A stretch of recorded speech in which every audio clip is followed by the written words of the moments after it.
Mheshimiwa anaitwa Jenbet Albert Kasheja kutoka Maisha FM. Moja ya misingi ya utawala bora ni maridhiano.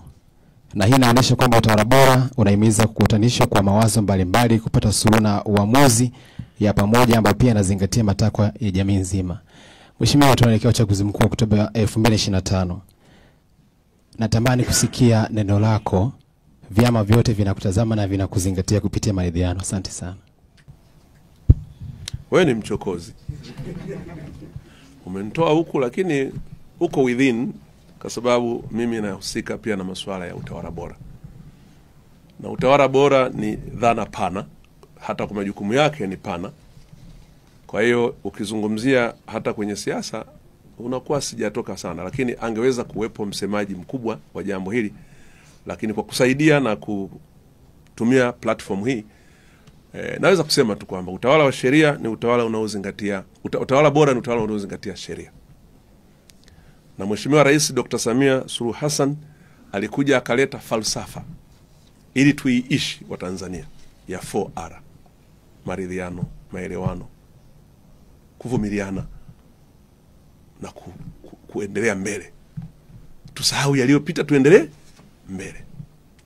Hali hii imepelekea mambo makubwa sana yamefanyika katika nchi.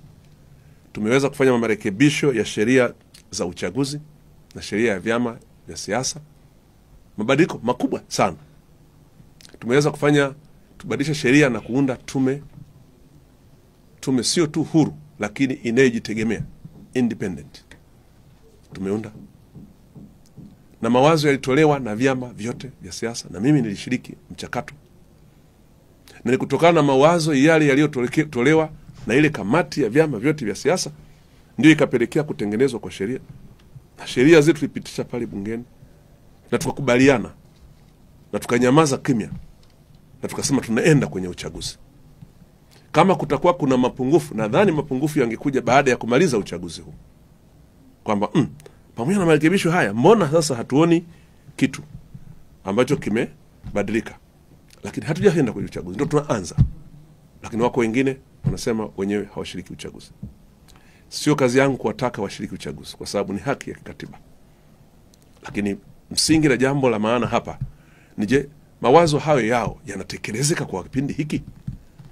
Na kama yanatekelezeka, je, yana gharama gani in terms ya muda, in terms of time, lakini yana gharama gani in terms of kuwashirikisha wananchi ili kuwapatia haki ya kuwashirikisha? Kwa sababu jambo linalogusa katiba haliwezi likawa la ajenda ya kikundi cha watu. Haliwezi likawa ajenda ya CCM peke yake, haliwezi likawa ajenda ya chama fulani peke yake, haliwezi likawa ajenda ya kikundi cha watu fulani. Lazima liwe ajenda ya Watanzania wote. Je, katika kipindi hiki, na katiba yetu inasema uchaguzi ni mwezi Oktoba. Je, katika kipindi hiki tunaweza tukayafanya hayo yote ya kushirikisha wananchi wote? Kwa sababu process zile za katiba mpya tu ile wakati ule tulichukua almost mwaka mzima. Sasa tunaweza tukafanya hayo?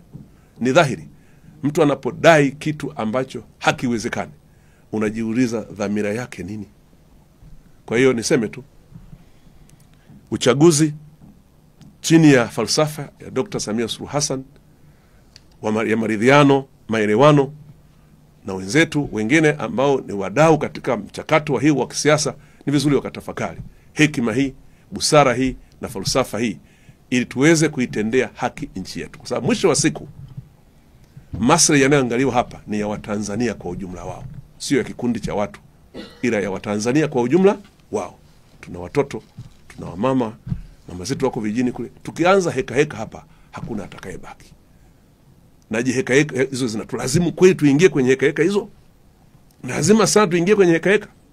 Ukijiuliza, busara yako itakueleza ushirikije katika uchaguzi. Kwa hiyo mimi rai yangu ni kuombe ushiriki katika uchaguzi na upeleke elimu hii kwa watu wengi iwezekanavyo juu ya ubaya wa kudai kisichotekelezeka katika mazingira kama haya.